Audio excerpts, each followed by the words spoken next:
Hello everybody, I'm Rene Ramos, director of the Lynn and Louis Wolfson II Florida Moving Image Archives, and this is Rewind, the show that looks back on Florida's past with historic film and video. It's time for another trip back into the past, so sit back, relax, and enjoy another episode of Rewind.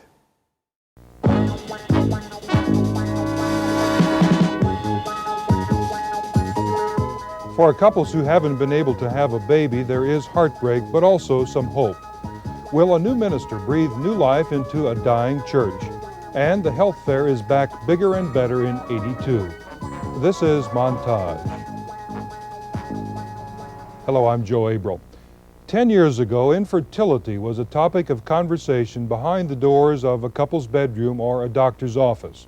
But it's a problem that's affecting more people now than ever before.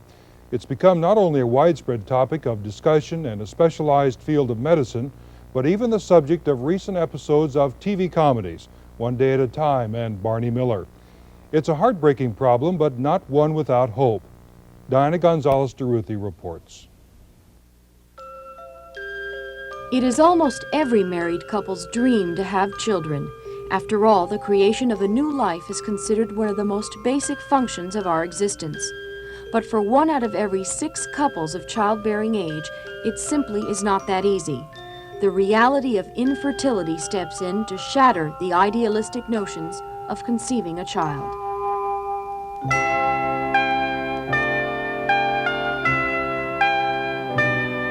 I just always assumed that I was going to fall in love, get married, and have babies, and it was going to be that simple. That's true. And I think my initial reaction was just anger more than anything, and then after the anger wore off, it was frustration. And I was, I think, more mad at myself, and I walked around for a long time thinking, what am I doing wrong? Mary Strauss is not alone in her feelings of frustration, disappointment, and guilt. Every person in this room knows exactly what she is talking about. They all share 2 things in common: the problem of infertility and membership in an organization called Resolve, which offers infertile couples counseling and referral services. But most importantly, the chance to talk about desires, fears, and hopes with people who have experienced those same feelings. If one of my friends became pregnant, and they'd call me up and they'd be happy, and I was happy for them, but there was a knife going into my stomach and turning, and you feel like a rotten person because you're not totally happy. And I mean, I had friends call, like my girlfriend's husband will call from the hospital and say, she just gave birth 2 hours ago. Oh, terrific, I'm so happy for you. You know, what's the baby's name, how much does she weigh, the whole bit. And then hang up the phone and cry. And you feel like a phony. You really do. One of the hardest things, I think, for Janice to get along with was when she first became pregnant and lost the first baby. She had a number of her friends that were pregnant too at the same time, and their children are like 3 years old now. When you look back and you say, I went through all this, I have nothing. If you don't have a strong relationship to start with, this can definitely do it in. Oh, There's definitely. no doubt about Definitely. it, because the pressure's incredible, and both people have to want it bad enough, because you just have to go through so much. Both of you do, no matter who has the problem, that it can do in your marriage.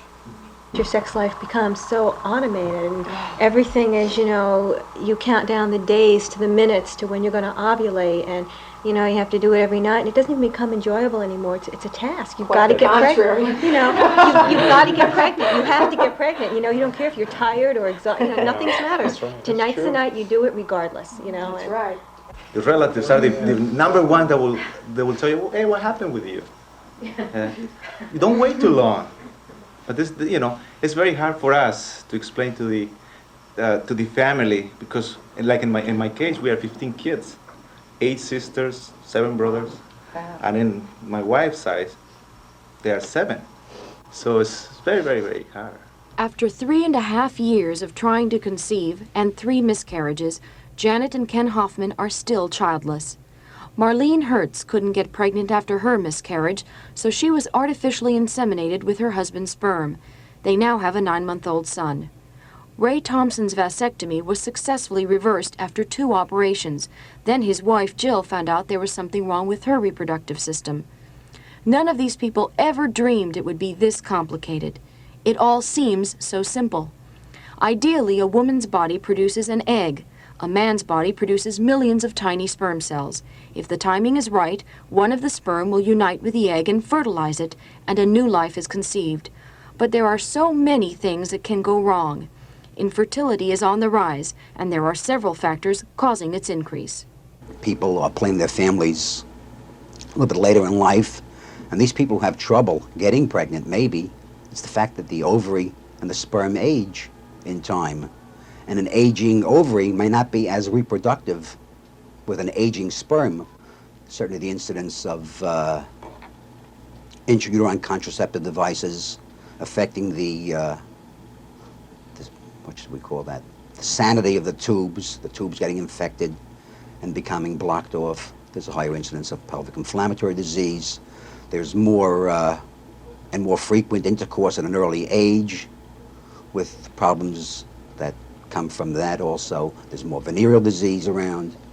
All these factors play a part in interrupting the fertility index. Dr. Donald Hanft is an obstetrician and gynecologist. When one of his patients comes to him with a fertility problem, the first step is to examine the man's semen. It is first diluted with a fluid that helps break up the mucus so the individual sperm cells can be counted. Within seconds, a machine comes up with the total number. A good count is between 40 and 250 million. A sample is then looked at under a microscope to determine the shape, movement, and lifespan of the sperm cells, all important factors. There are also tests to determine if the woman has anything physically wrong with her that prevents her from getting pregnant. If a man or a woman does have an infertility problem, Dr. Hanft refers his patients to Dr. Neil Goodman, a reproductive endocrinologist. The vast majority of problems in infertility are due to ovulation problems in the wife. That accounts for maybe 50 to 60% of overall infertility problems. Male infertility makes up about another 30%. Even if the individual man or woman has no problem, sometimes the two together just don't work. Dr. Goodman is performing a post-coital examination. He takes a fluid sample from the woman's vagina and examines it under a microscope to see how the sperm cells are reacting to the woman's body chemistry. There are so many things that can affect a couple's ability to conceive children. The good news is the success rate of treatment. Basically, ovulation problems are very treatable, and our success rate can be as high as 80 to 90% in achieving normal ovulation and eventual pregnancy. On the other side of that, male infertility is much more difficult to treat with a success rate of only about 20%. I would say that the majority of couples who seek infertility counseling and evaluation and treatment can be successful at achieving a pregnancy. Many of the successes can be attributed to the use of fertility drugs like Pergonal, a combination of hormones which induce ovulation. Starting at 8:30 in the morning, Dr. Goodman's office fills up with women here for their injections of Pergonal. They must come once a month every day for a week. It is expensive, between $600 and $700 for every month of treatment, and there are drawbacks. The drawback with Pergonal in particular is the problem of multiple births. About 80% of women will have a single child. The remaining 20% will have usually twins, and 90% will have only two. But there is about a 5% incidence in those women of more than twins, triplets or greater. And that still is of great concern to physicians because that does lead to increased incidence of prematurity and other complications. That's a big girl. Look a little more interested. After years of unsuccessfully trying to have children, Kent and Patty Adams decided to try Pergonal. Clayton, Paul, Lindsay, and Brooke are the results of this treatment. It was disappointing to us when we were unable to conceive. So we were ready to try the fertility drugs. Mentally, it's hard. Like taking Pergonal is pretty drastic, I think, as far as wanting to get pregnant. Of course, we did want to have children, and I did want to get pregnant. And with us, we were lucky that, I did get pregnant the first month. The risks with multiple births are so high, yet the Adams were willing to take the chances. Patty's pregnancy was fraught with complications. She was hospitalized for weeks before delivery, and she could barely move. Yet Patty describes her pregnancy not as a hardship, but as a pleasure. I enjoyed it. It was a very satisfying experience. I would do it again. Even all those weeks in the hospital? Yes. Not being able to move? Yes, I would. When I've never wanted something so much in my whole life as I wanted 4 healthy babies. And I had a lot of support from friends, doctors, my husband, and no, I mean, it was very satisfying. The quadruplets have certainly changed the lives of Patty and Kent Adams. Most people look at them and think, how can they handle 4 babies at once? It's easy, they say. What they couldn't handle was the thought of not having children at all.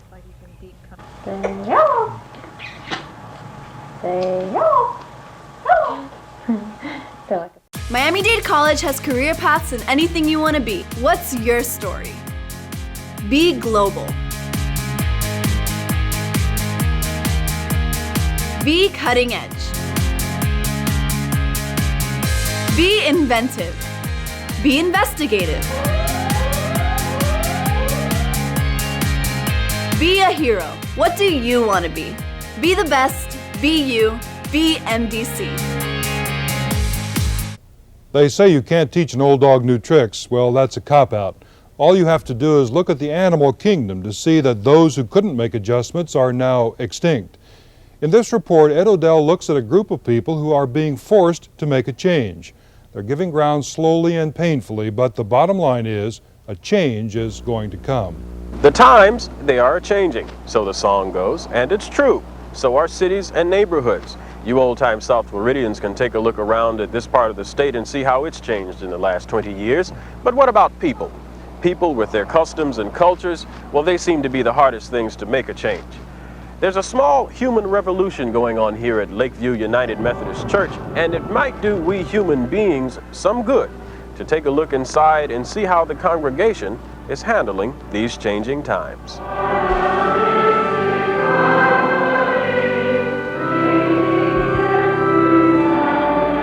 You know, they say the last thing you do, the last thing you give up when you change cultures is counting your money and praying. You always count your money and pray in your own language. No one knows that better than Virginia Ash. She doesn't mind the 18-mile round-trip drive to get to Lakeview United Methodist Church. They speak her language here. Ash, the Johnsons, the Willises, and other members of a core group of middle-class white church members made sure their language was spoken here. It was their hard work that got this Christian sanctuary built, and it's their hard work that sustains it. However, the most important challenge in the 21-year history of Lakeview remains ahead of them. Now they have got to save their church from extinction. And the only way to do that is to give way to another culture, start speaking another language. The black and white of it is that Lakeview, which is located on Northwest 115th Street and 12th Avenue, is a white church in the middle of a black neighborhood. Lakeview has been caught in the middle of changing neighborhoods since 1961. In June of that year, the congregation of this church, which was then Central Boulevard United Methodist, merged with the remaining members of this congregation from Floral Park, which was located on Northwest 51st Terrace and 19th Avenue. The object of the merger, save what's left after white flight cut deeply into membership rolls. And now it has happened again. White flight has cropped the congregation at Lakeview from 450 to 200. Yes, there are black members of the congregation, and they are welcome. But the change in complexion here is only skin deep. The only way the church can survive is if the change reaches down to its soul. Our Lord lived in this world. He was a part of the community. Someone said he had a heavy heart, a heart of passion. Reaching souls, in Christ's name, as he would say, has been the work of this man for 3 decades now. He is the Reverend Dr. Ezra Everett, chaplain, Lieutenant Colonel, U.S. Army retired, Doctor of Ministry. His credentials, though impressive, dull when compared to the man himself. The congregation here says he will help them reach out to a community they do not know and confess they do not understand. Has the church gotten out much and spoken to the neighborhood? No. I don't know how you do that, but No. has it reached out? Well, we have at times, I think. Not lately, though. And I wonder about how we could do it, you know, we've been nice to the ones that come, but just since this minister's been here, they come a time or two, but then they don't come back. And I often wondered if it's us or if it's them, because we speak to them, we try, well, you've been here, you know how we try to do. So I don't know, I don't understand it. What are we doing wrong, or what should we do? Yes, but don't you think this minister, I think he's going to draw the people in. I really believe, I have faith in him. Yeah. I think he's the one we needed. I came with that usual term, mixed emotions. I've been quite concerned about our church being that of an inclusive church. Open literacy is a thing that our church is concerned about. Our church, you're speaking of United Methodist. The United Methodist Church. And when I see that the Miami district is willing to reach out and be consistent with this policy, with those of the Hispanic going into Anglo congregations, and with another young black minister, and of course myself coming here, there's hope for us within this church. Reverend Everett is the 8th minister at Lakeview since 1961. He is the first black. All agree that the time had come for a black minister if the church is to survive. In reminiscing about the old days before the merger, these 3 charter members of Lakeview unveiled past mistakes.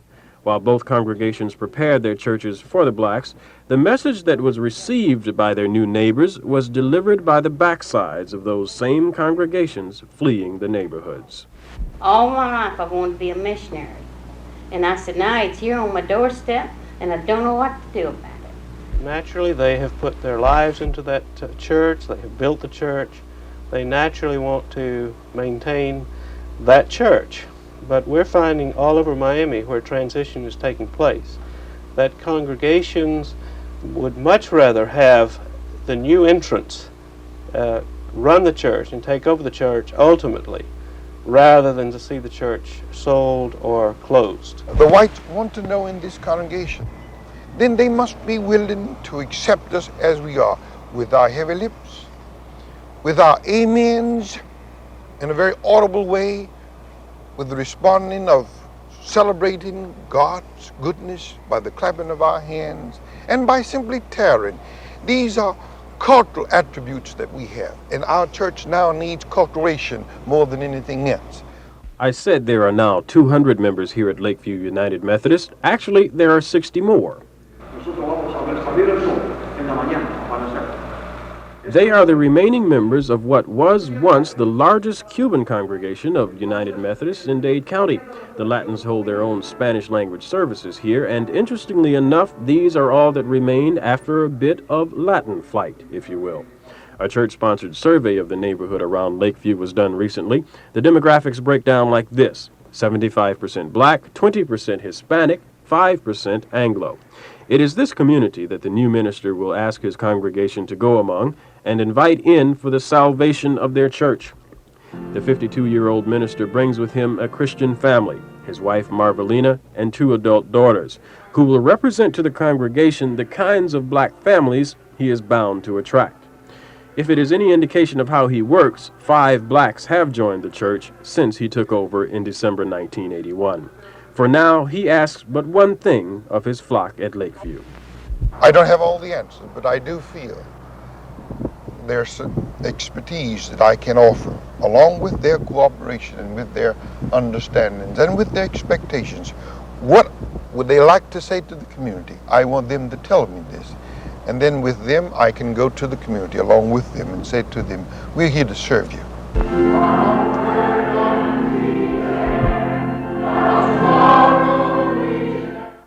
Miami-Dade College has career paths in anything you want to be. What's your story?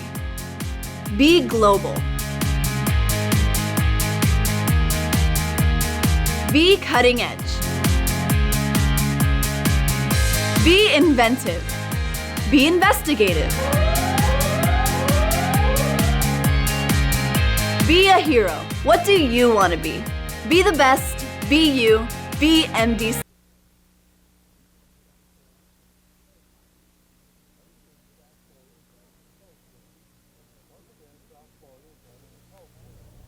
Once again, South Florida is having a health fair taking place at 60 sites throughout Palm Beach, Broward, Dade, and Monroe counties. This year, the Health Fair Week is April 12th, this coming Monday, through the 19th. The booths are sponsored by Channel 4, the American Heart Association, and Chevron Corporation, with the support of thousands of volunteers from health and community organizations whose job it is to coordinate the hundreds of exhibits you'll see. Carolyn Edwards tells us about the community spirit behind the annual health fair. The fair is coming to town again, complete with exhibits, prizes, and something for everyone. But this fair is something different than rides, junk food, and a traveling circus. It's a fair to keep you healthy. Or more accurately, it's 60 mini health fairs at sites all over Dade, Broward, Monroe, and Palm Beach counties. Each fair will run 1 to 3 days between April 12th and 19th. Last year, we visited the fair site at the Falls Shopping Center in South Dade to talk with coordinator Leah Kennard. As Director of Patient and Community Education at Baptist Hospital in Kendall, she is well acquainted with health fairs and explained why the Dade County effort goes a step further than most other fairs. I think the thing that's really nice about this health fair is that we're focusing on lifestyle changes. We're focusing on helping people learn how to make changes before problems develop. All the health fair sites will offer screening, which means collecting information such as height and weight, blood pressure, and vision. All free of charge, by the way, except an optional blood chemistry test, which coordinators say is a bargain at $8. Of course, there will be exhibits explaining how to stay healthy. But there's more, individual health counseling and referral if needed. And this fair is not really over when the last exhibitor packs up and goes home, because coordinators will keep track of all the information collected and make follow-up calls to show that there is someone who cares. And that someone more than likely is a neighbor, such as Willie Porter, a retired nurse who last year coordinated several fairs in northwest Dade County. Porter told us the neighborhood concept is a major attraction. It will help people who attend this fair to know where they may go if they have a health problem, where they will be able to get help. This is why we are taking it to the various communities, to provide members of the community where health facilities are located in their community. Porter said that in northwest Dade, as throughout South Florida, the health fair has been able to attract scores of volunteers who want to help. We have been able to get nurses, doctors, and lay people, podiatrists, because we need lay people as well as health workers, because we need them for counseling, registration, and for assisting in some of the screening. Although the fair will certainly benefit South Florida's substantial elderly population, coordinators say it will also be invaluable to the young and healthy who may not think they need a health fair. I think it's good to whet people's appetite for what can healthy living be, rather than having us as individuals just wait till we have a problem. It's good to look ahead of time and to evaluate how your lifestyle today is affecting your health of tomorrow. And for Leah Kennard, a community health professional, the significance of the health fair goes beyond health. Well, I think very personally in the Miami area, it's not only serving a healthy function right now, but we're a city that's had a lot of bad publicity during the past year, and if we need a community event to pull us together, that a health fair is a very healthy thing socially as well as when we consider our own health. Now, we urge you to spend some time at your nearest health fair site. For information on which one is closest to you, call the health fair office at 751-5997. That number again is 751-5997. 3 weeks ago, a Montage report exposed the problem of motorists in South Florida who drive under the influence of alcohol and drugs. Nancy Ross has an update on that story. Last week, the Florida legislature passed one of the toughest laws in the country for driving under the influence. If you are arrested for a first DUI offense, expect to receive a fine of up to $500, mandatory attendance at DUI rehabilitation school, loss of your license for 6 months, and you must donate 50 hours of community service. A second arrest automatically gets you all that and more, 10 days in jail and a fine of up to $1,000. Get arrested a third time and you could say goodbye to your Florida driver's license forever. That is, after you pay a fine of up to $2,500 and serve up to 1 year in prison. The new bill obviously doesn't include all the suggested measures for cracking down on the problem, but it's a warning to drunk and drugged drivers that if caught in this state, they'll be treated as the criminals they are. The new laws are expected to be on the books as of July 1st. Next week on Montage, a new look at an old problem. We've all heard many times about the poverty and bad living conditions endured by migrant farm workers. Well, now with federal aid a thing of the past, state and local programs are also drying up and desperation may be giving way to disaster in Palm Beach County. We'll look into that next week. Also, the job situation here in Miami. With so many people out of work, are there jobs out there nobody wants? We'll see. And that's our montage for this week. I'm Joe Abram.